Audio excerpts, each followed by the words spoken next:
Shalom, selamat malam semua orang-orang Jogja. Shalom. Selamat tahun baru, masih tahun baru tuh baru 7 hari. Ya, baik kita mau belajar. Masih ngikuti di rumah, kami ada di Jogja sekarang ini. Mulai Januari ini kita seluruh dunia memasuki dekade yang ketiga untuk abad 21. Betul tidak? Nah, saudara masih ingat ketika menjelang Desember 99 dunia ditakut-takuti dengan Y2K, masih ingat itu? Wow, macam-macam beritanya. Orang pasti masih ingat. Nah, yang lahirnya sebelum tahun itu, ya dengar aja lah, sudah belum tahu. Sudah nggak tahu. Nah, ternyata dari 2000 sampai 2020 ini sudah 3 dekade kita hampir kita lewati. Nah, masih banyak hal lagi ke depan yang Tuhan siapkan untuk kita. Nah, yang kita mau pikirkan adalah perubahan-perubahan dunia itu begitu cepat, betul tidak? Sangat cepat. Ayo kita buka Daniel pasal 12 ya, ayat yang ketiga dan keempat. Daniel 12 ayat 3 dan 4. Nah, kita akan merenungkan hal ini. Kita baca, ada di PowerPoint? Enggak ada ya? Di layar enggak ada? Nggak dipakai nih. Oh, enggak dipakai. Ya udah. Udah? Ayat 3 dulu. 1, 2, 3. Tuh, ayo ulang serentak. 1, 2, 3. Orang-orang bijaksana akan bercahaya seperti cahaya cakrawala, dan yang telah menuntun banyak orang kepada kebenaran seperti bintang-bintang. Nah, stop dulu. Lama-lamanya. Oh, ayat 3 sudah ya. Nah, siapa itu orang-orang bijaksana? Saudara, memang di dalam Alkitab tidak ada sebutan kita ini orang Kristen. Itu tidak ada. Justru kita tahu kata Kristen itu muncul dari orang Roma, tentara Romawi.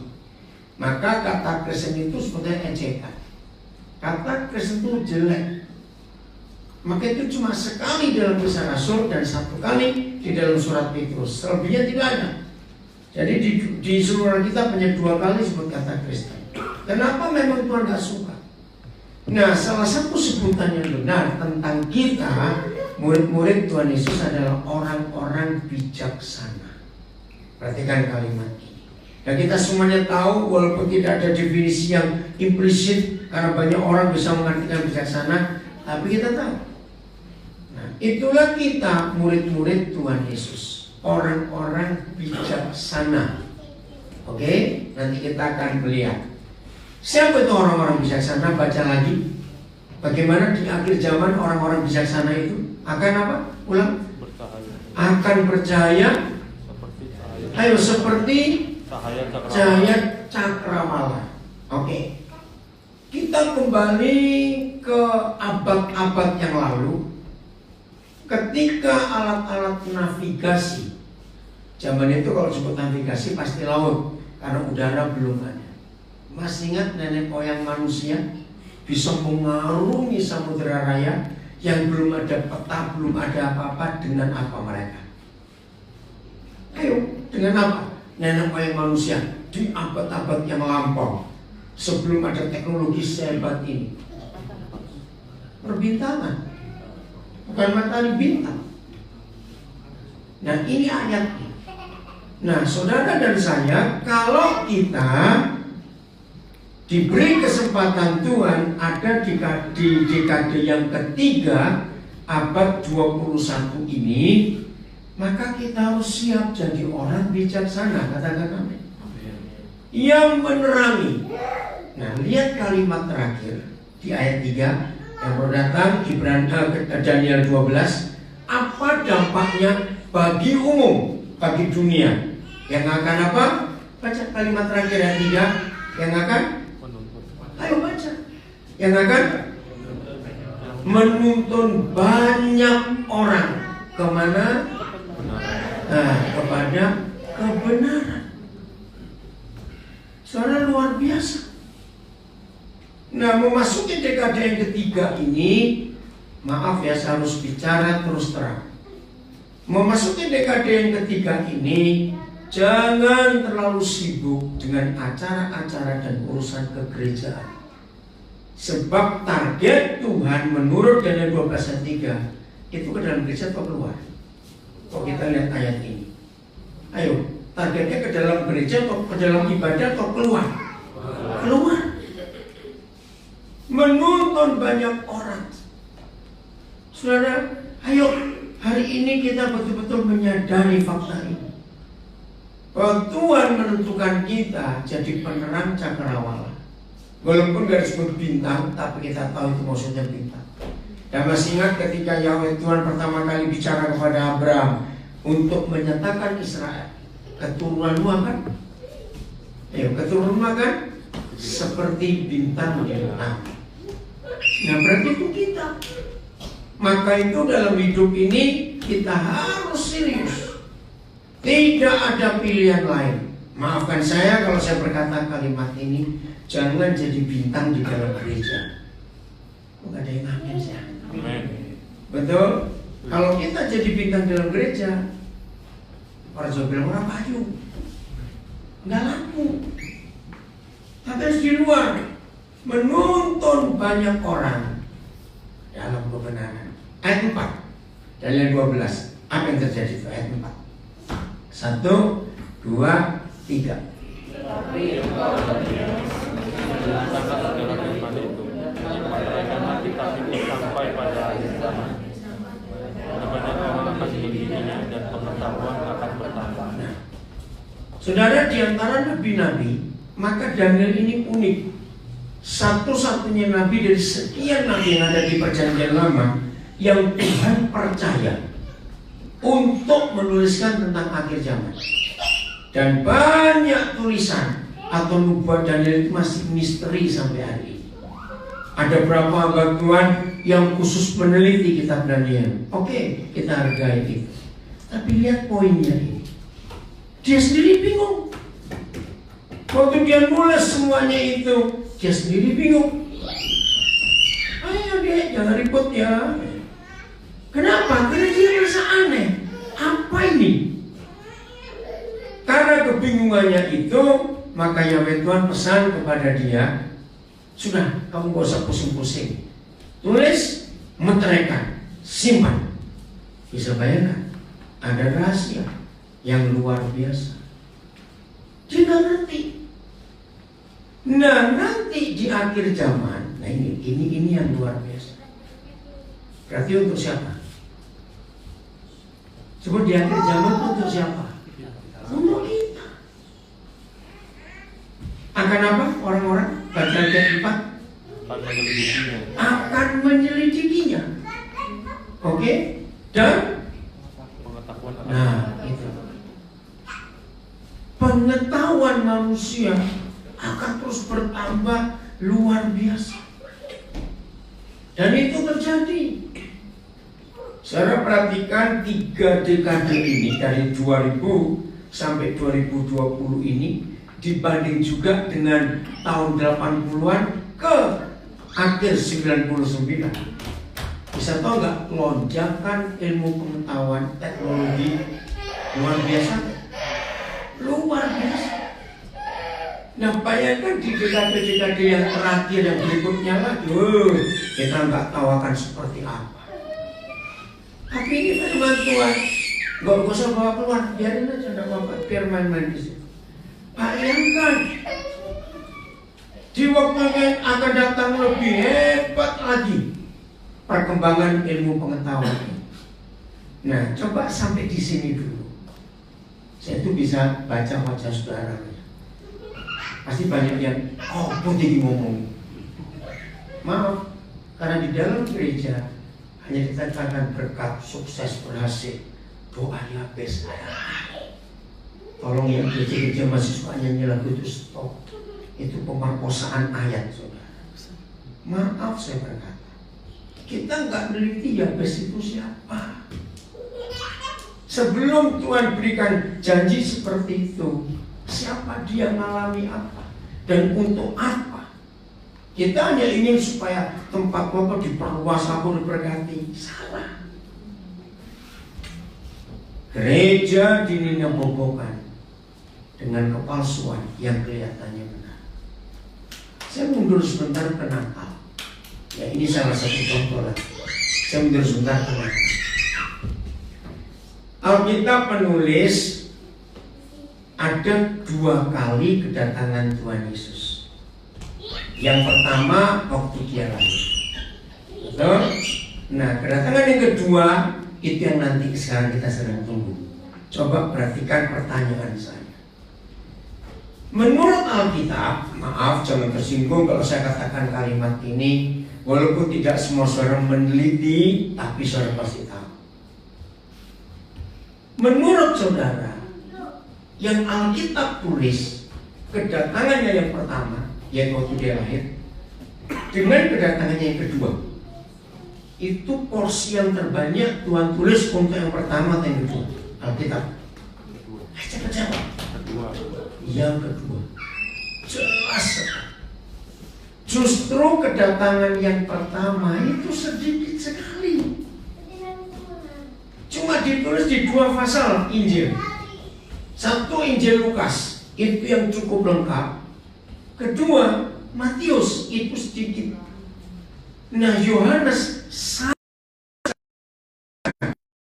kelahiran Yesus. Markus enggak juga. Ngerti nggak maksud saya itu? Penipuan setan terhadap gereja dan bodohnya kita kok mau ditipu. Mengapa yang tertulis sedikit sekali dan tidak penting, tapi gereja besar-besarkan? Betul atau salah kalimat ini? Seharusnya gereja itu memperbesar yang kedua kedatangan nanti.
Dengar ya, pertanyaan.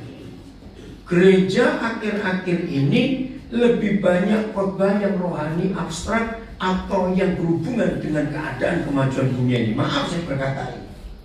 Berarti maksud pertanyaan saya ini, kalau kita lihat ayat ini, seharusnya gereja mulai melihat ini pengetahuan ini ke arah mana perginya. Maka itu penting sekali kita melihat fakta-fakta ini. Kenapa Tuhan menuliskan ini? Pengetahuan bertambah. Tolong catat. Siapa masih ingat Filipi 2 ayat 9 dan 10? Ada nubuat yang luar biasa. Oke, yang belum ingat kita buka. Filipi 2 ayat 9 dan 10 itu luar biasa. Sungguh-sungguh luar biasa. Udah, kita baca sama-sama. 1, 2, 3. Itulah sebabnya. Oke, ulang-ulang serentak. Saya nggak mau serentak. Ayo serius. 1, 2, 3. Itulah sebabnya Allah sangat mentinggikan Yesus sangat ditinggikan. Terus? dan mengharumkan kepadanya nama di atas segalanya. Ya, ayat 10-nya. Supaya dalam nama Yesus bertekuk lutut segala yang ada di langit dan yang ada di atas bumi dan yang di bawah bumi. Saudara, saya sudah membuktikan lewat sains, lewat ilmu pengetahuan, bahwa apa yang dinubuatkan oleh Tuhan lewat Paulus, suatu hari nanti segala lutut akan bertekuk lutut dan segala lidah akan mengaku dan menyembah Yesus Tuhan. Itu lewat sains, lewat ilmu pengetahuan, bukan lewat KKR, lewat seminar rohani, kebaktian minggu. Tidak, lewat ilmu pengetahuan. Nah, saudara tinggal di Jogja. Tidak ada kota lain di Indonesia selain Jogja disebut kota pelajar. Karena kota ini adalah satu-satunya kota yang lembaga-lembaga pendidikannya paling banyak. Orang Jogja berapa? Lembaga perguruan tinggi di Jogja ada berapa? Yang swasta maupun yang pemerintah. Ayo, berapa? 120. Nah, belum lagi yang akademik. Masuk akademik nggak? Masuk? Enggak. Itu universitasnya 120. Belum lembaga-lembaga pendidikan yang berbentuk kursus akademik dan macam-macam lagi. Nah, seharusnya gereja di Jogja itu menggenapi Daniel 12 ini. Bongkar Alkitab dengan ilmu pengetahuan. Tolong perhatikan.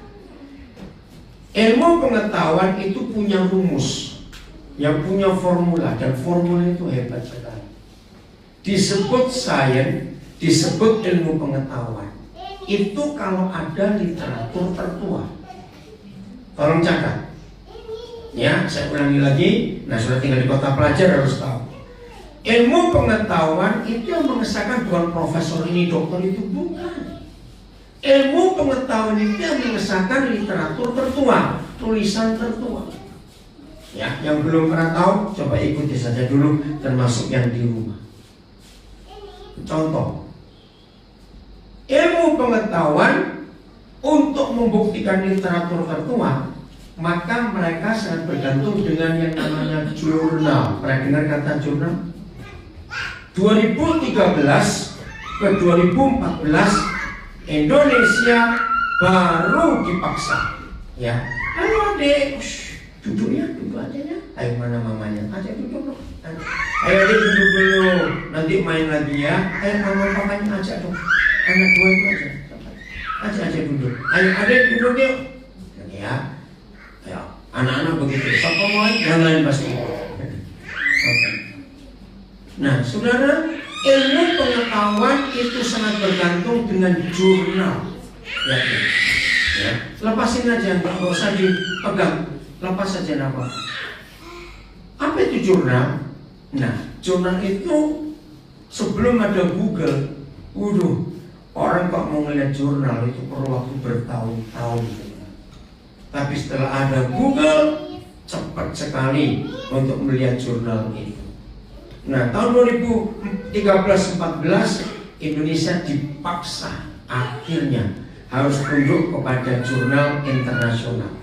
Maka itu sejak tahun itu sampai seterusnya ini tidak boleh ada perguruan tinggi manapun di Indonesia, swasta maupun negeri, boleh meluluskan sarjana, ya, atau menentukan S2 dan S3 tanpa menyocokkan skripsi, tesis, disertasinya para mahasiswa itu ke jurnal internasional untuk mencocokkan sudah pernah ada yang nulis atau belum. Masih nggak tahun itu akhirnya terbongkar. Malu. Nggak sedikit guru-guru besar, dokter-dokter di UI, di ITB, di UNER, IPB, dan berapa perguruan tinggi swasta. Ternyata doktornya itu plagiat. Sejak itu nggak bisa main-main. Nah itu jadi lama. Nah, contoh dalam jurnal, kalau saudara klik cari literatur tertua yang menulis bumi ini bulan, saudara akan kagum yang keluar Ayu. Itu literatur tertua. Dan hebatnya jurnal, nama yang paling banyak ada di dalam jurnal itu Musa. Itu keren sekali, Musa. Nah, jadi Alkitab ini akan dibuktikan bukan oleh Roh Kudus, bukan oleh pendeta ini, pendeta itu, bukan dokter teologi ini, tidak. Alkitab akan dibuktikan oleh ilmu pengetahuan. Nama Musa itu ada hampir di semua disiplin ilmu. Mau kesehatan, mau politik, mau hukum, mau ekonomi, mau kesehatan, apa saja. Musa ini paling banyak. Nah, di dalam jurnal, maka para arkeolog itu menentukan, karena mereka antropolog dan antropia itu akan menentukan. Misalnya, kalau satu hari ada arkeolog entah bongkar-bongkar di mana menemukan tulisan, setelah dilihat, wow, ini lebih tua dari Ayub, ya, maka setelah dibuktikan oleh sekian banyak orang yang punya hak untuk menentukan boleh masuk nggak ke jurnal itu, misalnya, maka Ayub akan turun. Ngerti nggak? Posisinya akan diganti dengan penemuan yang baru. Puji Tuhan, sampai hari ini apa yang tertulis di Alkitab dan ada dalam jurnal belum ada satupun yang pernah diturunkan literatur tertua. Nah, lebih hebatnya lagi, itu yang saya kagum. Para saintis, para ilmuwan itu punya konsep. Kalau kita menemukan tulisan, itu tidak boleh diperdebatkan. Ini tulisan agama apa? Ini tulisan siapa? Nggak boleh. Jadi dalam jurnal itu para saintis berkata, pokoknya tulisan. Misalnya setan pun yang menulis, ini luar biasa. Kita harus terima. Pokoknya itu tulisan. Ngerti nggak maksudnya, saudara? Dan ini luar biasa. Maka itu saya percaya Filipi 2 ayat 10 akan terjadi ketika dunia membuktikan yang tertulis di Alkitab ini kebenaran. Baik itu ingat, tidak ada buku lain di dunia yang disebut kebenaran selain Alkitab. Katakan apa? Jadi mulai hari ini kalau saya lihat Alkitab, jangan cuma sekedar buku persiapan untuk mati, jangan. Lebih daripada itu, betul? Ini Alkitab bukan cuma urusan surga, neraka, dunia, enggak. Ini ilmu pengetahuan. Sudahlah, saudara mau diskusi masalah apa saja, sumbernya cuma satu ini. Maka itu kalau kita pakai lafal Arab, Alkitab. Yang ngerti bahasa Arab, yang mantan Islam tahu kenapa semua nama Tuhan ada Al? Artinya segala-galanya. Kitab itu buku. Jadi Alkitab ini induknya segala buku. Oke, saya beri bukti. Ini wajah saudara, wajahnya buat saya itu membingungkan kalau saya lihat wajah saudara. Seperti saudara nggak pernah dengar khotbah tentang ilmu pengetahuan. Padahal saya tinggal di Jogja. Serius. Kalau saudara berdiri di sini, karena wajah teman-teman penuh tanda tanya, ini ngomong apa? Lanjut. Yohanes 1 ayat 3. Salah satu dari sekian bukti. Yohanes 1 ayat 3. Coba baca. Harus bareng. Kasihan gereja-gereja di Bogor itu saya juga dengar kota-kota rohani saja. semua dirohanikan. Akhirnya kita jadi rohana. Betul? Alkitab ini fakta yang luar biasa. Ayo baca 1, 2, 3. Segala sesuatu dijadikan oleh Dia. Segala sesuatu itu berapa? Semuanya. Semua, bukan banyak. Semua. Ini cara kita melihat Alkitab. Segala sesuatu dijadikan oleh Dia. Nah, lihat ayat 1, dianya itu siapa? Ayat 1, dianya itu siapa? Bukan, ya oke. Pada mulanya Firman. Dan Firman itu Yesus. Jadi kalau saudara baca ayat 3 begini, dan segala sesuatu dijadikan oleh Firman. Lanjut. Dan tanpa Firman, bukan dia lagi ya. Dan tanpa Firman tidak ada sesuatu pun yang telah jadi dari segala yang telah dijadikan. Oke, saya percepat. Apa jadinya kalau dunia nggak ada mesin cetak? Jawaban pertama, nggak ada yang di offset itu aja. Kan menciptakan. Sekarang jawab, apa jadinya kalau dunia nggak ada mesin cetak? Cepetan. Bisa baca. Iya, jadi bodoh. Lambat orang dapat buku. Nah, dari mesin cetak muncul telegram. Tik, tik, tik, tik, tik, tik. Dari mesin cetak muncul mesin tik. Itu anaknya mesin cetak yang besar. Dari mesin tik keluar keyboardnya komputer dan seterusnya. Mesin cetak termasuk segala sesuatu tidak? Loh, saya tanya. Termasuk, betul? Masuk. Yang lain jawabnya. Nah, sekarang saya bertanya.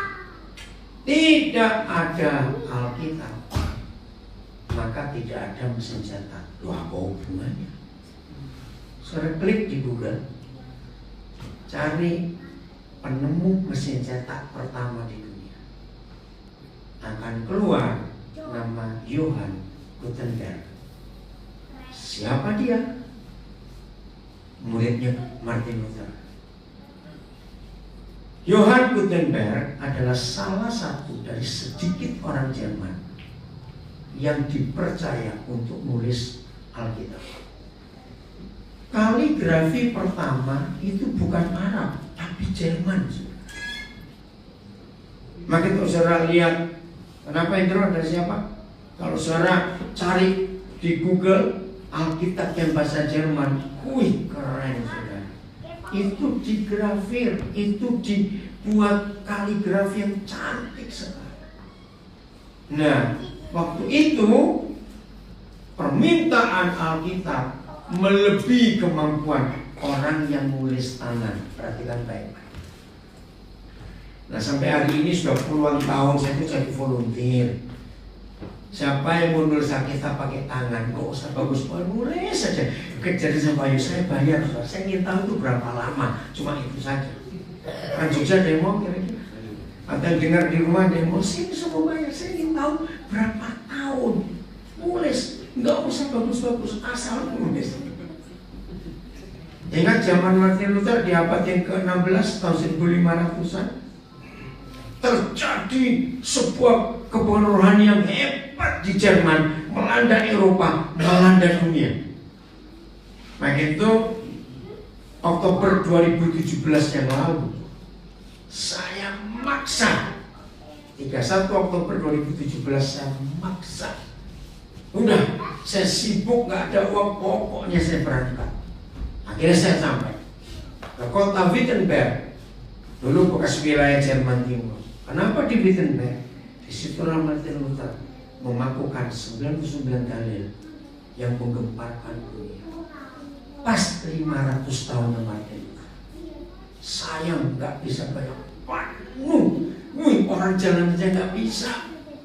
Untuk menuju gereja tempat Martin Luther memakukan tesisnya itu tertutup karena ada 30 sekian kepala negara Eropa hadir. Raja-raja Eropa hadir. Berapa perwakilan negara sahabat dari negara-negara lain di gereja itu. Luar biasa. Tapi bersyukur saya sampai ke sana. Walaupun nggak bisa bergerak bebas karena orang penuh pas 500 tahun. Kenapa? Saya kagum melihat sejarah itu. Nah, akhirnya Johannes Gutenberg itu berdoa. Doanya nggak mungkin bilang, Tuhan beri aku mesin cetak, belum ada kok. Doanya gimana kira-kira? Ayo, ada di biografinya Johannes Gutenberg kan. Dia doanya gini, Tuhan beri aku sesuatu supaya firman-Mu ini cepat didistribusikan. Karena permintaan tidak sanggup terpenuhi. Bayangkan, nulis tangan. Kenapa Indro? Al-Quran melu kecetak. Terus semuanya. Nah, saudara dengarkan ini. Dalam sejarah itu, biografi itu luar biasa. Dia gagal berkali-kali. Akhirnya dia dibantu oleh seorang pengusaha, teman baiknya orang Austria. Ringkas cerita, maka lahirlah mesin cetak yang pertama di dunia. Pertanyaannya, jadi buku cetak pertama yang dicetak di mesin cetak pertama itu, ya sudah, itu fakta. Jadi betul Yohanes 1:3, segala sesuatu, baca lagi kok gampang. Segala sesuatu dijadikan oleh firman, dan tanpa firman nggak ada yang telah jadi. Itu baru salah satu dari sekian banyak. Keren saudara. Maka itu penting sekali kita melihat ini. Oke. Siapa pernah bayangkan apa jadinya kalau dunia itu nggak ada sanitasi? Cepetan. Apa jadinya kalau dunia nggak ada sanitasi? Bau. Wah, kalau cuma bau sih bisa diatasi. Bisa diatasi ya sih kalau cuma pesing. Salah jawabannya. Penyakit gimana? Nah, hampir betul. Kalau dunia nggak ada sanitasi, kita nggak ada di hari ini. Karena nenek moyang kita mati semua karena penyakit itu.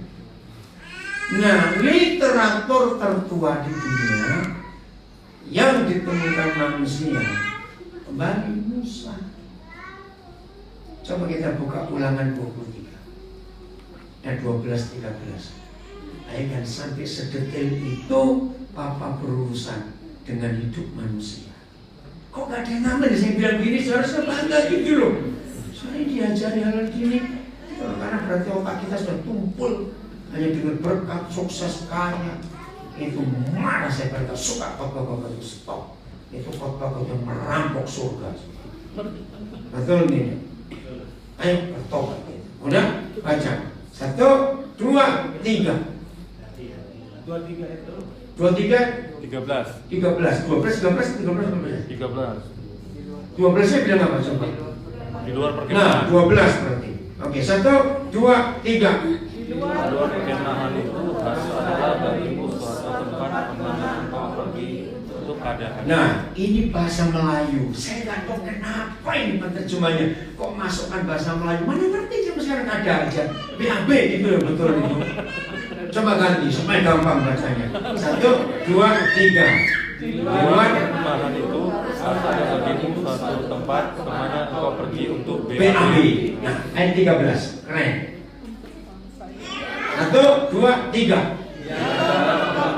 Haruslah ada padamu sekop kecil dan apabila engkau pada BAB haruslah engkau menggali lubang dengan itu dan menimbuni kotorannya.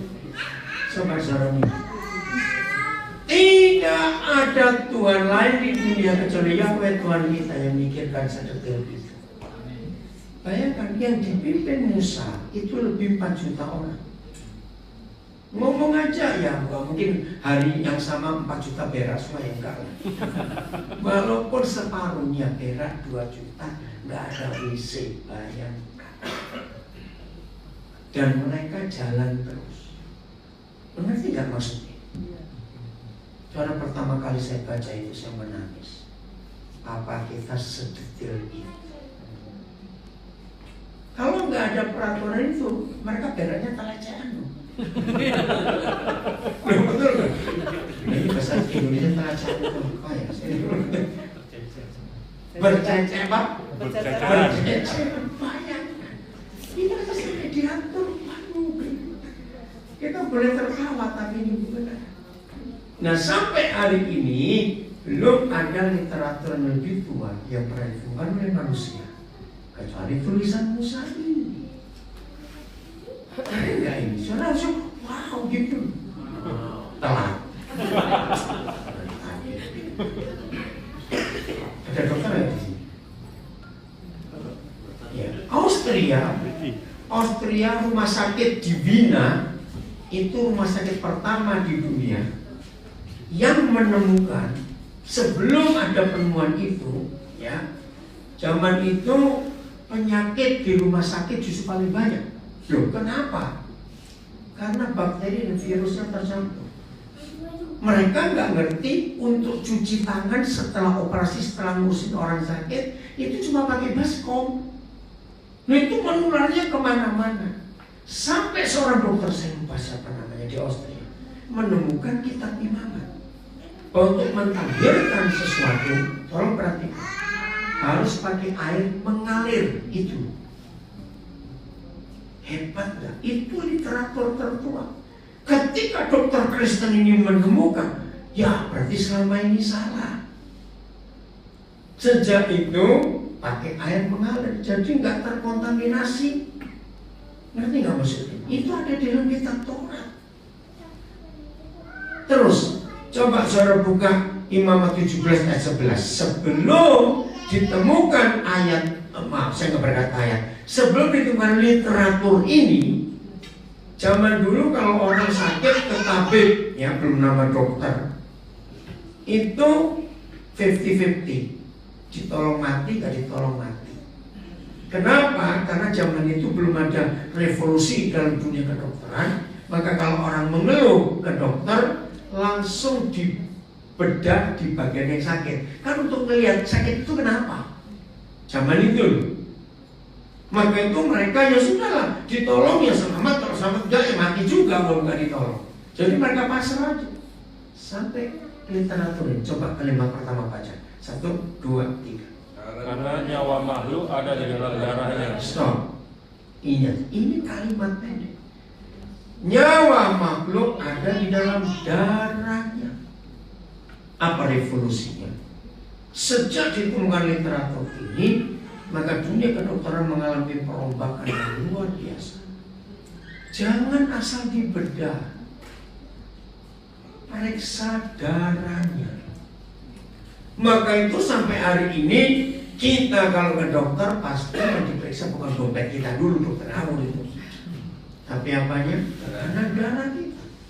Maka itu pakai stetoskop jantung, ngerti ya?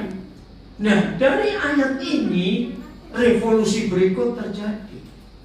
Kenapa papa kita adalah satu-satunya pribadi di alam semesta ini? Nah, kalau ada kedua berarti itu niru. Papa kita Yahweh Tuhan adalah pribadi pertama di dunia yang berkata jangan makan darah. Ternyata semua penyakit manusia ada di dalam darah kita. Betul tidak? Lihat tidak saya tanya, betul? Untuk menemukan sakit apa saja, termasuk HIV, tipes, semuanya itu ada di dalam darah. Kanker ada di dalam darah. Maka itu Tuhan melarang kita makan darah, karena itu tempatnya penyakit. Tapi orang-orang geragas bilang kan direbus dulu, itu gobloknya. Kalau sekarang mau makan darah direbus dulu, itu logikanya rebuslah air got dan minumlah. Betul tidak? Jadi papa kita ini orang pertama di dunia yang beritahu jangan makan darah karena itu tempatnya penyakit. Hebat, ini literatur tertua. Umurnya sudah lebih 3.600 tahun bisa Musa. Lagi sekali saya katakan di jurnal nama Musa itu paling banyak. Kenapa? Jenis-jenis kerang, binatang-binatang tertentu di laut boleh dimakan, binatang yang tidak berkuku belah enggak boleh dimakan. Enggak boleh semua. Yang berkuku belah enggak boleh dimakan. Ikan yang enggak bersih enggak boleh dimakan. Kenapa? Sebab mereka itu vacuum cleaner. Mereka diciptakan untuk membersihkan alam ini. Nah cuma masalahnya yang Papa kita larang itu enak semua. Kalau Cecong ini baru nyambung buyu, Cecong lainnya nggak menangkap, susah sekali. Ngerti maksud saya ini? Itu hebatnya Alkitab. Jadi buku Alkitab itu jangan cuma dijadikan buku agama, kitab suci tidak. Mau bicara kesehatan, baca dia. Mau bicara ekonomi berhasil, baca dia. Mau bicara politik, mau bicara manajemen, mau bicara kepemimpinan, mau bicara keluarga, bicara pendidikan, bicara apa saja. Katakan amin. Itu semua di dalam situ. Hebat sekali. Ada banyak, saudara, ada banyak. Coba saya ingat dulu apa saja yang penting. Ibu jangan lama-lama ya, cepat balik. Coba dengar firman ini, penting sekali. Coba. Sebelum ada negara-negara demokrasi seperti sekarang ini, dulu sistem negara-negara di dunia itu apa? Kerajaan, monarki. Dan 90% itu pasti tiran. Apa kata tiran? Sadis. Apalagi lihat kaisar-kaisar Tiongkok, aduh ngeri sekali. Kerajaan-kerajaan di Jepang sering perang satu dengan yang lain. Nah, siapa ingat sejarah? Kerajaan pertama di dunia diruntuhkan oleh rakyatnya dan muncullah negara demokrasi. Kata republik itu dari kerajaan Roma, bukan di Alkitab kalau kata republik. Tapi demokrasi itu ada, walaupun nggak implisit demokrasi. Kerajaan mana yang runtuh pertama kali dan itu jadi revolusi? Ayo, ada istilah revolusi apa? Prancis 1778. Ingat, itu monarki pertama yang runtuh di dunia. Sejak itu satu persatu monarki runtuh, termasuk monarki besar yang terakhir runtuh 1901, Kaisar Tiongkok. Lalu 1911 Tiongkok menjadi negara republik. Nah, di dalam negara demokrasi setelah kerajaan itu runtuh, ada berapa lembaga penting? 3. Yang lain jawab, coba, ada berapa lembaga penting? 3. Yang lain jawab, saya tanya yang lain. Berapa? Aduh, jadi kayak gak sekolah aja. Ada berapa lembaga penting cepat dalam negara demokrasi? 3. Ya gitu, jawabnya susah. 3, apa saja? Ya, urutannya nggak begitu. Urutannya yudikatif. Pilar utama negara adalah keadilan, yudikatif. Baru urutan kedua legislatornya, legislatif, memberi hukum. Baru ketiga eksekutif. Kalau saya cari di jurnal, literatur tertua yang pernah ditemukan manusia, saudara kaget, Yesaya yang muncul di sini. Buka Yesaya 33 ayat 22.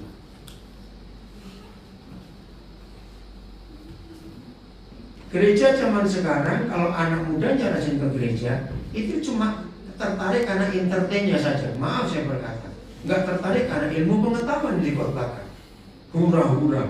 Begitu banyak gereja nyanyinya lebih panjang daripada khotbahnya. Betul tidak? Hanya mau pakai lampu, ya persis seperti disco, persis seperti klub malam, nggak beda. Seharusnya anak-anak muda tertarik itu karena ilmu pengetahuan, katakan amin. Nah, ini salah satu contoh saya ngaji. Ya, kita baca pelan-pelan. 1, 2, 3. Sebab Yahweh ialah hakim yudikatif. Yang sekolah sospol akan tahu struktur ini. Yang kedua, sebab Yahweh ialah yang memberi hukum, legislator, legislatif, legal. Yang ketiga, Yahweh ialah raja kita, eksekutifnya, pemerintahnya, pelaksananya. Dari 3 lembaga ini, koma, menjadi tunggal atau jamak? Ya, Alkitab baca. Menjadi tunggal atau jamak? Tunggal. Dia. Nah, di dalam ilmu politik, kalau 3 lembaga ini bersatu, dianya itu adalah negara. Begitu 3 lembaga ini bersatu, maka negara akan menyelamatkan rakyat. Dia akan apa? Menyelamatkan kita. Bersyukur kepada Tuhan. Pas Indonesia merayakan ulang tahun ke-70, 1970, Jokowi tampil. Ada perubahan luar biasa. Lihat sebelum Jokowi, 3 lembaga tinggi negara ini bajingan semua. Udah betul tidak? Apalagi DPR-nya maling semua di sini. Maka itu negara ini kacau. Tuhan panggil Jokowi untuk meluruskan. Nah, ini literatur tertua tentang demokrasi, 3 lembaga. Kira-kira sampai di sini saudara ngerti nggak maksud saya tadi? Filipi 2:10. Bahwa suatu hari nanti segala lutut akan bertekuk lutut, segala lidah akan mengaku Yesus Tuhan. Betul tidak? Kalau melihat fakta, ini literatur tertuanya ada di sini. Ini hebat sekali. Oke, saya stop dulu. Ada yang mau tanya sampai di sini? Nah, itu saya kalau khotbah enggak bau-bau rohani, bau-bau teologi, tidak. Ya seperti ini cara saya ngajar. Hidupkan Alkitab sesuai porsinya, katakan amin. Jangan perkosa dia dengan porsi yang lain. Oke, ada yang mau tanya? Silakan. Saya tunggu. Ya. Cuman di Eropa saya banyak ketemu orang-orang Buddha. Iya. Kebanyakan malah ateis. Iya itu karena salahnya gereja tidak bisa menjawab kebutuhan mereka. Nggak salah. Kalau orang-orang muda Eropa ateis, karena kita yang salah. Ada 3 kesalahan gereja Eropa. 1, sibuk dengan doktrin dan perang sendiri. 2, para pemimpin gereja Eropa nggak pernah tegas kepada kebenaran, kompromi dengan dosa. Apalagi setelah Sigmund Freud muncul dengan doktrin ternyata manusia itu nggak beda dengan binatang. Rusak. Yang ketiga, materialistis menjadi jawaban setelah perang dunia kedua. Jadi gereja yang salah. Kalau anak-anak muda nggak tertarik, seperti saya baru katakan tadi, kalau gereja khotbahnya cuma surga, neraka, dunia, halal rohani semuanya, anak muda ke gereja nggak mau belajar firman, senang rame-rame, udah. Maaf. Kalau gereja mengkhotbahkan ini kebenaran, nggak usah bilang ilmu pengetahuan, kebenaran saja. Gak ada yang bisa bantah. Coba baca Galatia 5 ayat 23. Setelah 22 tentang buah roh bagian terakhir. Ayo kita lihat fakta ini. Yang lain silakan tanya. Ya, ini penting sekali. Galatia 5 23. 1, 2, 3. Ayo. Kelemah lembutan, penguasaan diri, terus tidak ada hal tentang hal-hal itu. Tidak ada hukum yang bisa menentang kebenaran ini. Saudara, tidak ada buku yang berani menulis. Siapa bisa melawan buku-buku? Ada gak penulis hebat sekalipun berani nulis di bukunya, siapa bisa melawan buku-buku? Ada gak? Bisa tanya ada tidak? Tidak ada. Tapi hanya kebenaran. Tidak ada hal-hal lain yang bisa menentang kebenaran ini. Tidak ada. Maka itu ketika dalam dunia teologi untuk mendapat gelar doktor ada istilah penyanggahan disertasi. Masih ingat itu?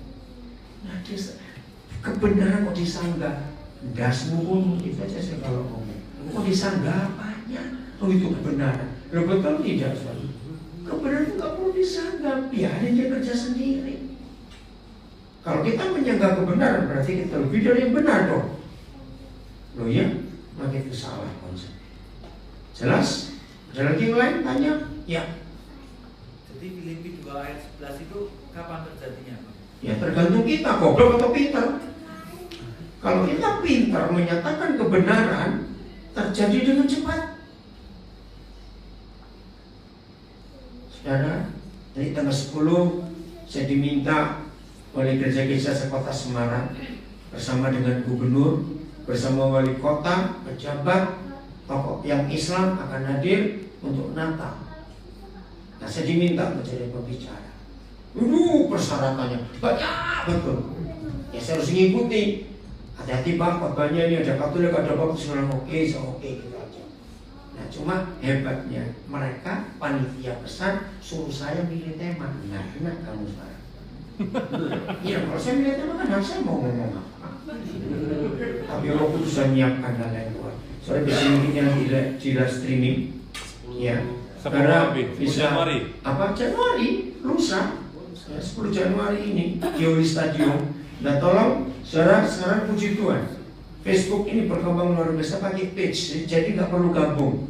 Jadi saudara cari page saya, halaman Daniel Alexander Pendidik Membidik. Kalau saudara gabung di situ otomatis saudara akan dapat. Jam berapa? Jamnya sore jam 6 lupa saya. Ya sore 6. Itu kan ada di situ nanti. Oke. Nah saya kan ngomong. Siapa yang menyadari mulai Agustus 2019 ini ada fenomena aneh di dunia. Makanya itu kalau saudara kebanyakan nonton drama Korea kayak begini nih, ya saya ngomong terserah sekali ngomongnya. Kalian bisa nonton drama Korea tambah Mahabharata lah. Yang mau marah-marah. Nah, sejak Agustus 2019 ada fenomena aneh di dunia. Termasuk sampai hari-hari ini. Apa itu? Orang mulai mempertanyakan agama. Ikuti berita.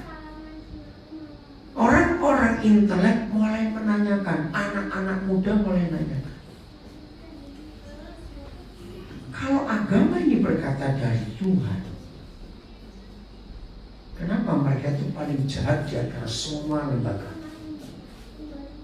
Selalu betul kalimat saya. Betul. Ternyata agama ini lembaga yang paling jahat. Ini dunia membuka cair. Saya ikut. Apa yang mereka pertanyakan? Mulai dari kita sendiri. Di gereja Katolik, ketika terbongkar kasus pelecehan puluhan tahun yang lalu, orang mulai menanyakan, ada apa di dalam gereja? Yang Protestan, kasus-kasus yang terjadi dalam gereja Protestan di Amerika, Australia, pendeta bunuh diri, pendeta nggak jadi ateis, gitu nggak saudara? Kasus-kasus penyelewengan keuangan. Lihat Rohingya, ikuti nggak berita ini? Itu perang antara Buddha dengan Muslim. Orang mulai tanya ada apa? Lihat di India, Hindu dengan Muslim sama. Ngeri. Orang mulai tanya. Lalu sekarang orang mulai sadar. Negara yang perangnya nggak bisa habis pasti negara agama. Ada apa? Nah seharusnya gereja harus tampil dalam kebenaran. Sudah bertahun-tahun saya mengajar kalimat ini. Tolong sampaikan pada anak-anak muda. Jangan coba-coba mencari Tuhan dalam agama, malah nggak ketemu. Betul atau salah kalimat? Carilah Tuhan dalam hidup sendiri, ada Tuhan di sini. Maka itu teologi harus dipertanyakan juga, mau dibawa kemana teologi ini? Kalau begini keadaannya, berarti ini salah satu cara yang Roh Kudus ajar saya untuk menyampaikan kebenaran ini. Puji Tuhan, orang mulai menanyakan keberadaan agama dan kasus yang luar biasa. Jadi jelas Kurnia tentang itu, ya kita sendiri harus jadi cerdik.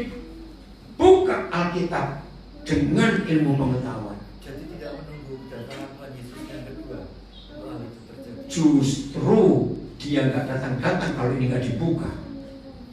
Kebalik pertanyaan. Yesus akan datang setelah ini terbuka semua. Bukan dia yang buka, salah. Tapi yang selama ini saya dengar, dia datang terus semua orang mengaku. Nah itu yang salah. Itu karena pendeta-pendeta malas kerja. Semuanya menunggu Yesus, nggak bisa. Yesus menunggu kita. Nah kalau tunggu-tungguan bagaimana? Bentar. Jelas ya, oke, saya akan buktikan dengan beberapa ayat bahwa sangat tergantung kita. Matius 24 ayat 14. Coba lihat Matius 24 ayat 14. Jadi salah kalau apa-apa tergantung Tuhan. Salah, semuanya tergantung kita. 14, Matius 24, 14. 1, 2, 3. Dan Injil Kerajaan ini akan diberitakan di seluruh dunia, menjadi kesaksian bagi semua bangsa. Sesudah itu barulah tiba kesudahannya. Sesudah itu barulah tiba kesudahannya. Apa itu kesudahannya? Ya sudah. Kapan? Setelah Injil diberitakan ke seluruh dunia. Siapa memberitakan? Ya sudah. Ini ayat pertama yang memberitahu kita, tangannya ditentukan oleh kita. Jadi kita nggak boleh nunggu dinyatakan semuanya. Kisah Rasul 3:21. Kisah Rasul 3:21.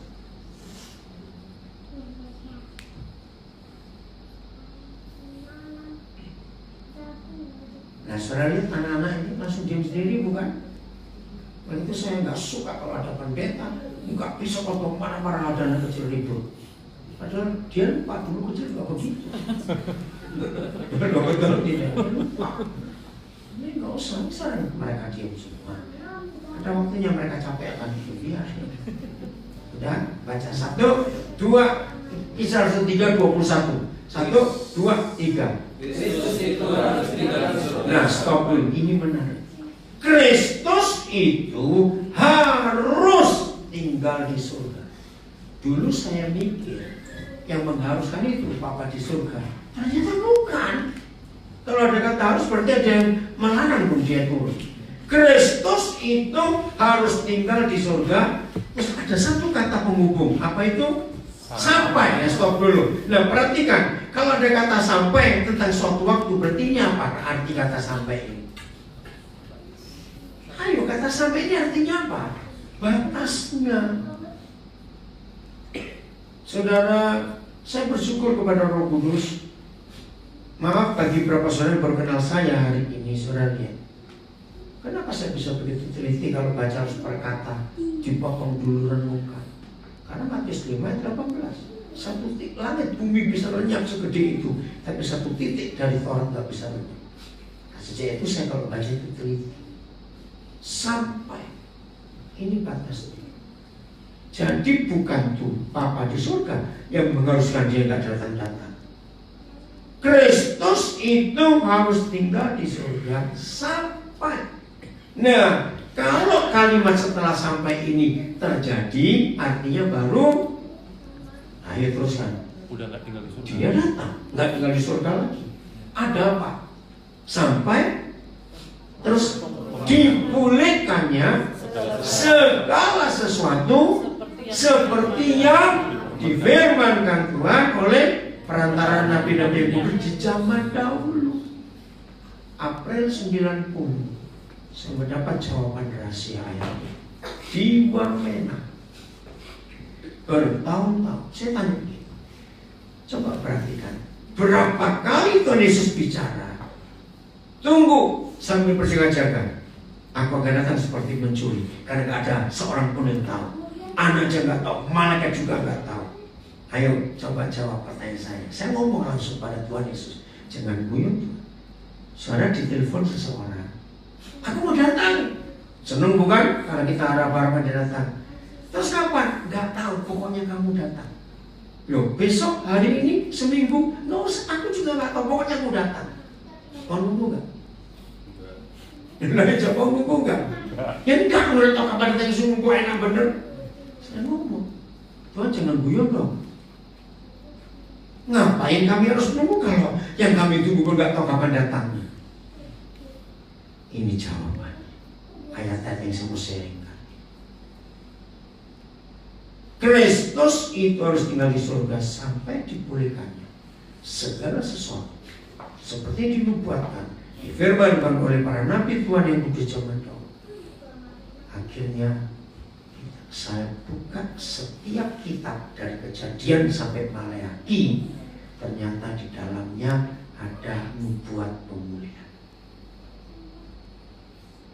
Saya ambil kitab yang terakhir Maleakhi. pemulihan hati Bapa kepada anak-anak. Ada banyak. Kalau saudara buka kitab Esra, pemulihan bait suci. Saudara buka kitab Nehemia, pemulihan tembok Yerusalem. Saudara buka kitab Hagai, pemulihan bait suci, pembangunan. Saudara buka kitab Mika, pemulihan pondok Daud, banyak lagi yang lain. Banyak. Dia tergantung siapa dia datang. Kita. Kalau kita mau memulihkan segala sesuatu. 2 Petrus 3 ayat 12. 2 Petrus 3 ayat 12. Begitu banyak khotbah-khotbah yang salah, yang merusak iman dan pengertian kita tentang kebenaran ini. Sudah habis tadi ya? EG-nya sudah. Udah? Kita baca 1, 2, 3. Yaitu kamu yang menantikan dan mempercepat kedatangan hari Allah. Stop. Syok nggak dengar? Yaitu kita yang tidak hanya apa? Menantikan kedatangannya, tapi juga Mempercepat. menunggu. Apa sih arti kata mempercepat? Ayo, apa arti kata mempercepat? Ya mau cepat gitu loh, susah bener jawabnya. Katanya kota pelajar. Maaf. Betul?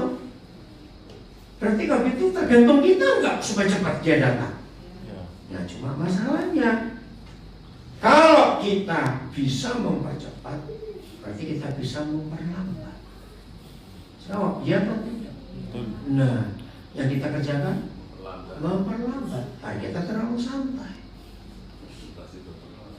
Kenapa? Presiden teko. Presiden teko. Saudara, awal-awal saya menikah, istri saya itu heran. Tidur saya itu kurang sekali.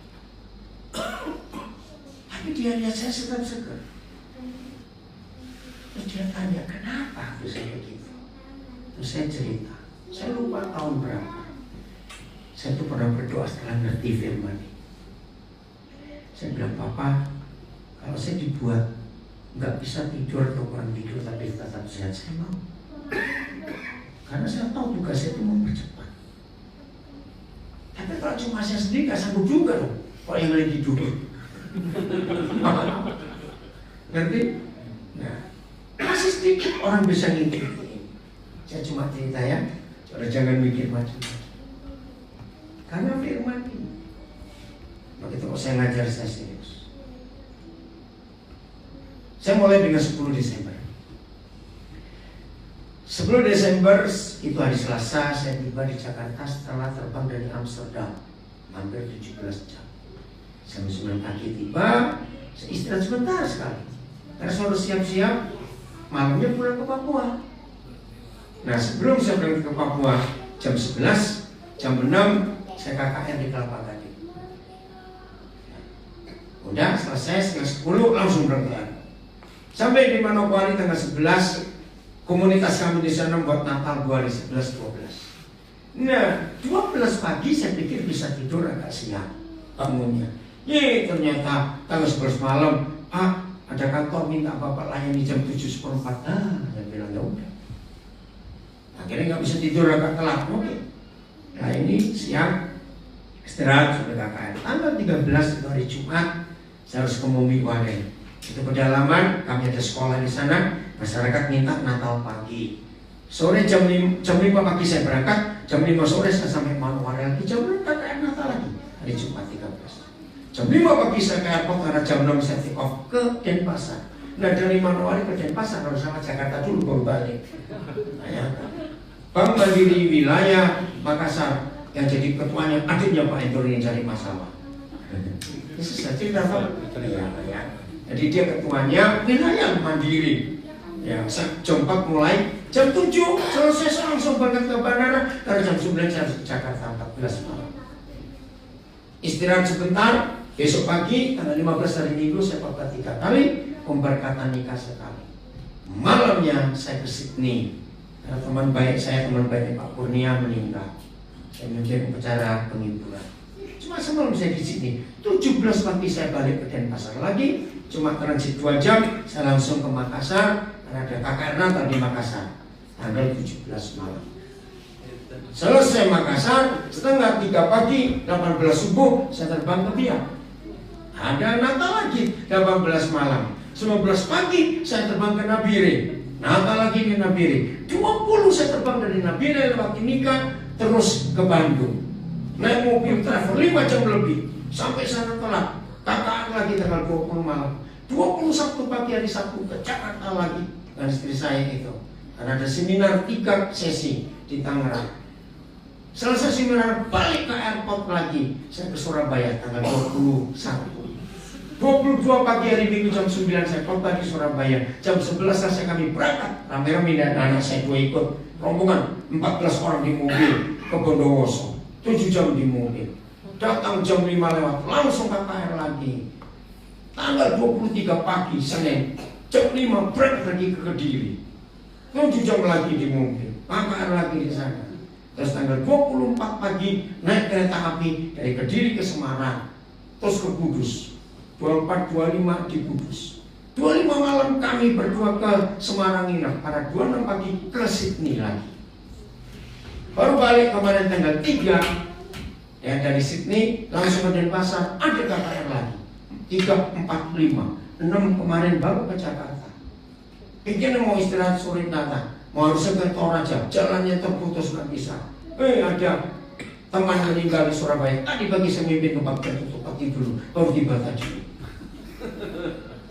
Saudara dengar ini bagaimana? Siapa sih kita?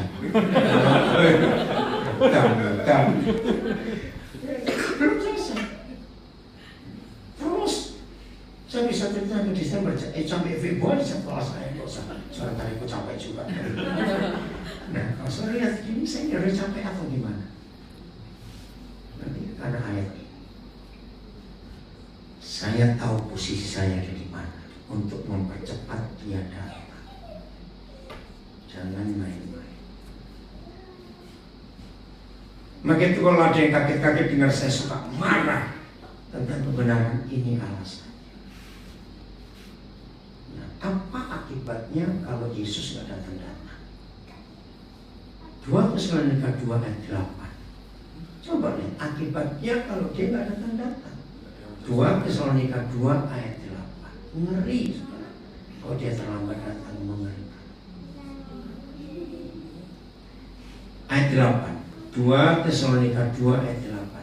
1, 2, 3. Waktu itulah kita berbaga baru akan menyatakan dirinya, tetapi Tuhan Yesus akan membunuhnya dengan nafas mulutnya dan akan memusnahkannya kalau dia datang. Kalau saudara punya kitab terjemahan lama, di ayat itu memakai bahasa Arab, si Dajjal. Itu bacanya terjemahan lama. Pada waktu itulah si Dajjal baru akan menyatakan dirinya. Nah, waktu itu kapan? Sekarang. Saya lihat kejahatan makin canggih gak? Hari ini dunia gempar. Ada orang Indonesia terkenal bikin masalah di Inggris, di Manchester. Karena Indonesia kalau kita nggak usah bahas masalah itu. Jangan nuduh dia. Kita pun bisa buat salah yang sama. Kita manusia. Saudara perhatikan 2 kata kerja, membunuh dan memusnahkan. Coba lihat lagi ayatnya. Beda nggak? Ketika si pendurhaka itu menyatakan diri dan terbukti kejahatan luar biasa. Maaf, kejahatan agama lebih ngeri daripada yang lain. Setuju nggak saya ngomong? Mana beda? Apa bedanya membunuh dan memusnahkan? Mana lebih fatal? Nah, kapan si setan itu dimusnahkan? Baca. Nah, kalau Yesus datang lagi. Jadi bukan dia penyebab semuanya, kita penyebab semuanya. baik yang baik maupun yang tidak baik. Kita, gereja ini penyebabnya. Kita mau milih yang mempercepat atau memperlambat. Nah, setan itu lebih teliti baca Alkitab daripada para pendeta. Katakan amin, saudara-saudara. Amin. Kenapa saya berani berkata kalimat ini? Banyak ayat yang tersembunyi bagi para pendeta, tapi terbuka di mata setan. Salah satu ayat. Setan tahu mereka musnah kalau Yesus datang. Maka yang dia buat, memperlambat Yesus datang. Dengan siapa? Loh, bagaimana cara setan memperlambat Yesus datang? Pakai kita. Coba pendeta apa coba. Betul tidak? Begitu perhatikan ayat ini, saudara. Ngeri. Kalau kita nggak hidup sungguh-sungguh dengan Tuhan, ngeri, saudara. Setannya makin kurang ajar. Ini yang Tuhan inginkan dalam hidup kita. Jelas di sini Pak Bodi? Ada seorang lagi saya beri kesempatan yang mau tanya. Ya, silakan. Selama ini apa? Gereja ya. banyak menceritakan pakai zaman. Ya. Tentang antikris. Mungkin Pak bisa jelasin antikris yang kayak apa sih? Nah, itu antikris apa? Lebih ngaco lagi. Sekarang saya minta saudara cari Google. Cepat. Antikris. Google aja ngerti loh. Kok pendeta nggak ngerti, saya heran ya. Coba baca. Google. Adik, minta apa kamu? Halo. Sabar. Gitu. Model gitu dari kecil gitu. Kalau semuanya. Udah Google antikris. Tolong perhatikan. Antikris itu hanya tertulis 5 kali di Alkitab, bukan 5 ayat. Betul atau tidak? Lo ada tulisan nggak? Loh, saya tanya, ketemu nggak di Google? Antikris, betul? Cuma 5 kali, bukan 5 ayat. Betul? Nah ini. Tadi dari awal saya sudah berkata betapa jahatnya setan membodohi gereja. Nah, dengan antikris lebih goblok lagi kita dibodohi oleh setan. Jadi antikris yang cuma tertulis 5 kali, kata 5 kali, dan semuanya ada di 1 Yohanes pasal 2. Tapi para pengkhotbah akhir zaman menyebut antikris dari mulai Matius sampai Wahyu. Saudara bongkar sampai robek Alkitabmu, nggak ada satupun kata antikris di kitab Wahyu yang 22 pasal. Tidak ada. Bedakan si pendurhaka dengan antikris itu beda.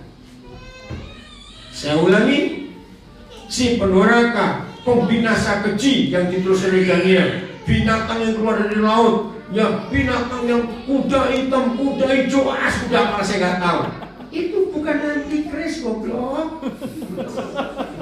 Saya sampai jengkel.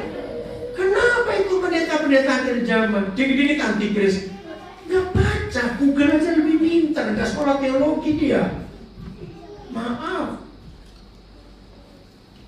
Kalau sudah baca Bible 1 Yohanes 2, ternyata antikris itu nggak jahat. Sama sekali tidak beda. Oke? Mengapa 99,99% kalau gereja khotbah akhir zaman pasti menakutkan? Tapi saya khotbah akhir zaman pasti menyenangkan. Oh, kenapa begini menyenangkan? Akhir zaman itu, jadi jangan ngomong antikris saya. Oke, sebelum saya lanjut, bicara akhir zaman itu bicara tentang siapa?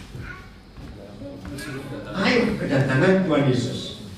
Jadi seharusnya ini lebih banyak disebut itu Tuhan Yesus, goblok, bukan antikris. Saya sampai jengkel. Setuju saya ngomong ini? Jadi harus Tuhan Yesus disebut lebih banyak, bukan antikris. Nah, tolong perhatikan definisi akhir zaman yang paling tepat. Berakhirnya zaman pemerintahan manusia dan dimulainya zaman pemerintahan Yesus. Maaf kalau saya pakai model Indonesia. Ya, diakhiri zaman pemerintahan SBY dan dimulai zaman pemerintahan Jokowi. Ini kalimat ini. Nah, jadi kedatangan Yesus itu indah. Dunia akan berubah.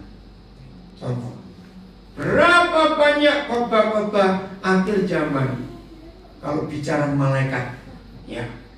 Yang pertama, nyok sama kalah, dunia terjadi begini. Malaikat kedua, terjadi begini, sampai 7 malaikat.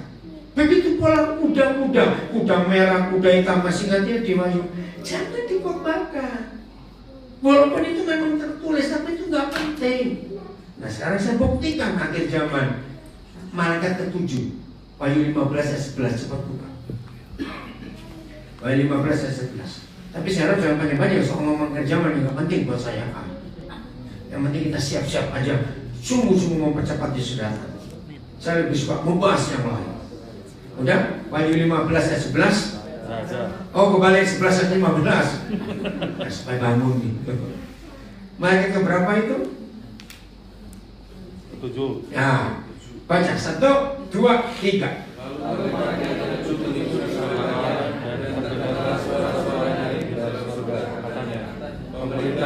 Stop. Saudara, kalau baca Alkitab, intonasi itu penting. Betul? Lihat tadi cara saya baca intonasi. Kalau saudara mendengar kata, maka terdengarlah suara-suara nyaring dari surga, katanya. Harusnya semangat. Pemerintahan atas dunia dipegang oleh Tuhan kita dan oleh Dia yang diurapinya dan akan merintah sebagai raja. Nah, harusnya begitu. Nah, kalau kita melihat akhir zaman dan ayat ini, menyenangkan gak? Apa? Menyenangkan apa? Karena kita akan memerintah bersama Dia. Pemerintahan atas dunia dipegang oleh Tuhan kita, dan itu Yesus. Dan Dia yang diurapinya. Nah, itu bukan Yesus, itu gereja. Yesus dan gereja akan bersatu memerintah sebagai dan lurah, awas kamu, raja di bumi sampai selama-lamanya. Jadi indah akhir zaman itu. Lah kalau khotbah akhir zaman begini, orang muda senang dengar, wih, mau semangat, mau memerintah. Ingat Jokowi, kenapa dia presiden pertama merangkul anak-anak muda? Keren sekali. Jelas ya? Saya lupa tadi, Ibu Dana mau tanya tadi. Ya, apa tadi? Saya ketinggalan, maaf lupa ya. Tadi Pak Yaya bilang bahwa khotbah-khotbah berita sekarang itu lebih banyak ke jasmani, lebih ke kekayaan, kenyamanan hidup segala macam. Sementara tugas kita adalah mempercepat kedatangan Tuhan Yesus. Ya, terus? Lalu sementara saya juga banyak menemukan bahwa orang-orang kita sendiri, khususnya orang-orang Kristen sendiri, bahkan tidak paham tentang bagaimana seharusnya kita melakukan amalan tangguh. Nah, itu salah satu solusinya kira-kira gimana, Pak? Terutama ya khususnya untuk kita yang di sini lah. Iya, panggilkan ISIS ke Indonesia. Pasti tersaring semua. Kita coba di kantor. Panggilkan ISIS. Serius, lo betul tidak? Supaya tahu kita ini murni atau tidak. Menyedihkan, kalau sudah bicara penginjilan, menyedihkan gereja ini sudah 99% uang gereja hanya ke dalam. Renovasi, ganti AC, ganti karpet, aduh, betul enggak? Padahal harus untuk gereja. Ya, kita harus berani jujur. Pakai Kisah Rasul 8, munculkan Saulus. Ya, betul tidak? Di Kisah Rasul 8 terjadi. Kapan penginjilan terjadi di gereja Kisah Rasul? Saulus tampil penganiayaan. Jangan minta yang lain, itu yang tertulis di Alkitab. Itu waktu ISIS tampil, saya kok jadi dimarahi banyak pendeta. Saya minta Tuhan kirimlah ke Indonesia mereka. Supaya kita ini murni gitu loh. Oh, gak percaya. Betul enggak? Jelas ya? Gak ada cara lain. Kembali ke Alkitab.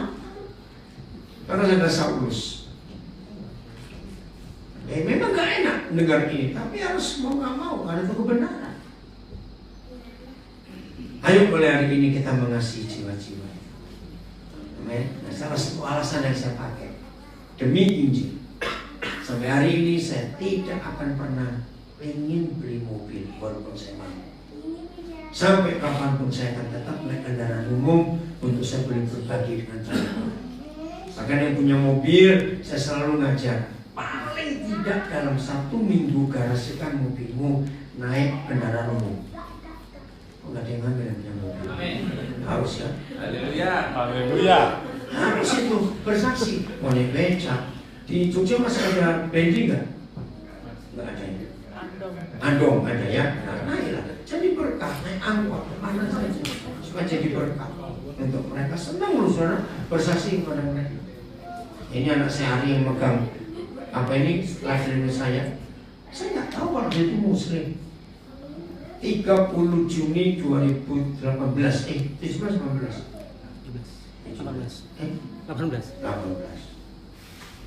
saya ke desanya bersama Pak Edo ya, teman saya Mbak Tuan di Napili. Ke desanya dia itu nggak ada namanya, cuma jalur 2, Kecamatan Sungai Nyamuk. Sungai Nyamuk. Iya, namanya keren kan? Nah, terus ini tanah bumbu itu apanya? Kabupaten. Oh, itu dari Banjarmasin kami turun naik pesawat, naik mobil sampai ke Batu Licin 9 jam lebih. Nah, terus dari situ masuk lagi ke kampung. Wah, hilang atau kemana nggak ada sinyal. Di situ HP, bingung mau cari kemana. Ada acara bukan acaranya dia. Acara ulang tahun pernikahan 50 tahun. Nah, di desa itu belum pernah ada orang merayakan acara pernikahan 50 tahun, belum ada. Jadi apa itu orang desa datang, termasuk dia. Nah, pas saya nggak khotbah karena banyak yang Muslim. Saya cuma cerita soal kehidupan pernikahan semuanya itu. Nah, terus dia duduk di paling belakang, Om Kudus ngomong sesuatu. Tapi gimana cara saya ketemu? Selesai saya sharing, saya duduk, terus sambutan, saya cari dia mau hilang ini orang kemana? Saya cuma berdoa, minta Tuhan, kalau Tuhan harus selamatkan dia lewat saya harus ketemu. Tapi gimana saya tahu? Pas acara makan siang, loh kok dia bisa nyamperin saya ke arah saya? Oh, ketangkap saudara. Terus kalau ngomong sesuatu, oh Tuhan jangan dia, saya nggak tanya agamanya, karena memang saya nggak paham. Nah, dia pengen kuliah, ayah ibunya cerai waktu dia masih kecil. Nah, ya udah kalau kamu ingin kuliah, panggil papa mulai hari ini. Papa kuliah kan. Nah, dia maunya kuliahnya di Banjarmasin. Ya udah pas, papa mau naik pesawat dari Batu Licin terbang ke Banjar. Nah, sorenya saya suruh datang ke tempat kami nginap. Nah, sore kami tidur kan capek semalam nggak tidur. Tunggu jam 4 yang punya rumah ngetok kamar kami, Pak dicari polisi. Ada apa polisi?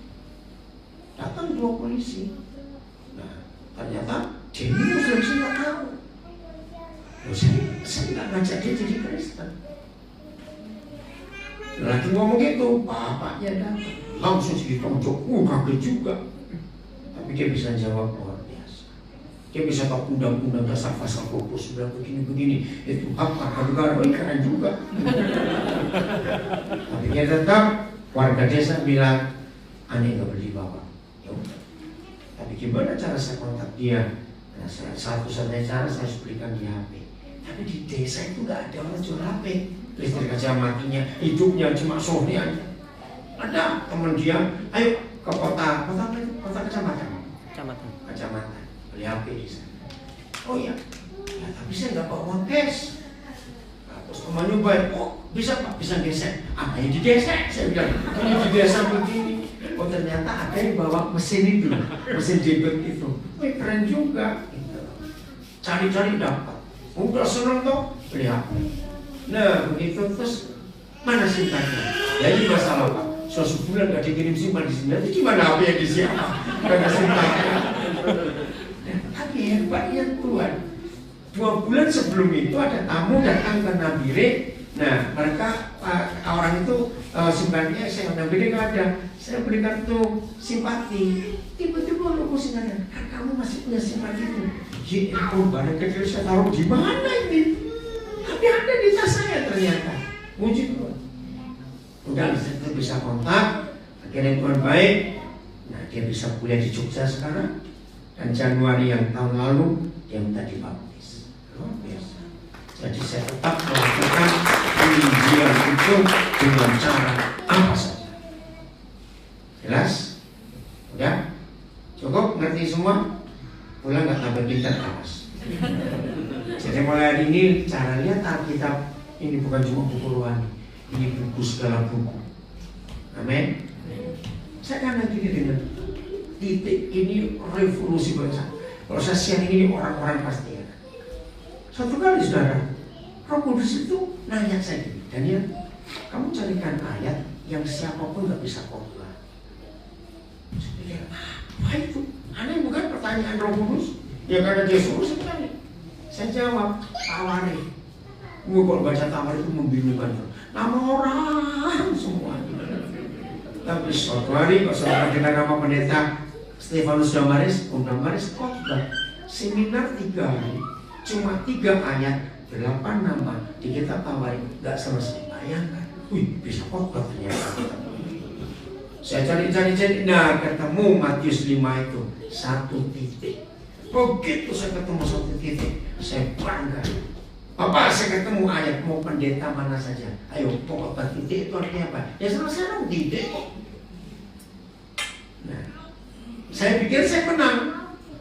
Nah, titik yuk. Bertahun-tahun mungkin. Saya masih ingat bulan Mei tahun 93. Bersama istri saya kami pelayanan ke Amerika. Pas hari itu kami ada di Pasadena, California. Kami nginap di rumah orang Semarang. Ini doktor, dia profesor Virgo Handoyo. Nah kalau zaman itu tahun 90-an awal, internet, email itu penuh dengan Pak Virgo Handoyo. Orang hebat nih, doktornya 3 dia. Pintar sekali. Nah begitu kami masuk sore-sore, saya lihat Pak Virgo lagi duduk mengerjakan sesuatu. Saya pikir barang apa? Saya melihat dia loh, itu apa? Oh ini notebook kok. Notebook? Kok segede ini? Nggak tahu notebook dulu kertas itu, buku kecil itu tuh. Loh kok notebook begini loh? Pak Virgo ini orangnya celelehan. Ini anaknya komputer. Oh, anak komputer. Dia nerangkan kita. Terus kamu ngapain? Saya itu lagi kirim email. 93 loh saudara main. Email itu apa? Jawabnya yang surat listrik. Betul kok, elektrik mail. Terus gimana ngirimnya? Oh pakai internet kok. Tambah pusing saya. Sudah notebook, email, internet. Ya udah kita makan dulu. Habis makan saya terangkan. Udah. Nah setelah makan ini saya baru kirim emailnya ke New York ke teman saya. Loh apa bedanya dengan faksimil? Oh beda. Ngomong macam-macam. Ya saya jadi aja lah nggak ngerti. 93 loh saudara. 3 hari kami nginep di situ. Nah pas mau pulang kami mau ke kota lain. Pak Virgo bilang Koden titip ya ini email address saya. Kalau Koden kemana saja beritahu orang yang punya email supaya gabung. Oh ya saya simpan. Berbulan-bulan nggak ada yang orang tanya email ya. Sampai suatu hari ada seorang calon sarjana di Auckland yang waktu di SMP SMA di Surabaya saya bimbing dia. Nah sudah kuliah di sana. Hari itu dia telepon, saya lupa telepon masalah apa. Ngomong panjang lebar sudah. Pas mau selesai dia bilang, Koden saya punya email. Nih baru dengar email lagi sekian bulan. Ya kebetulan ada orang Indonesia di Pasadena. Oke kasih Koden alamatnya. Tapi dia jangan tertawakan saya ya. Awas kalian lihat waduh betul seperti ini. Saya diktikan email itu dia mau gini. Koden dotnya kurang titik. Ada .com di titik. Saya ini ngomong enteng saya cuma titik aja kamu kasih 10 kasih 20 lagi sama. Tahu. Saya nggak ngerti. Ketika dia dengar itu dia tertawa terus dia terangkan nilai sebuah titik dalam komputer.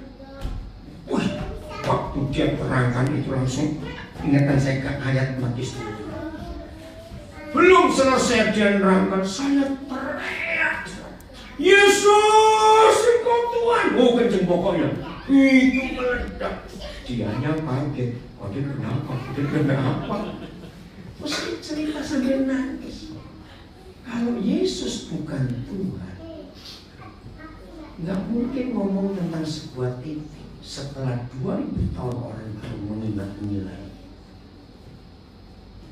Kalau ada yang nanya justru kok yang ngumun gitu ya, ngumun gitu luar Jawa ini. Betul nggak? Hebat kan? Buku mana yang pernah nulis tentang titik 2000 tahun yang lalu? Sekarang dikit-dikit dot apa?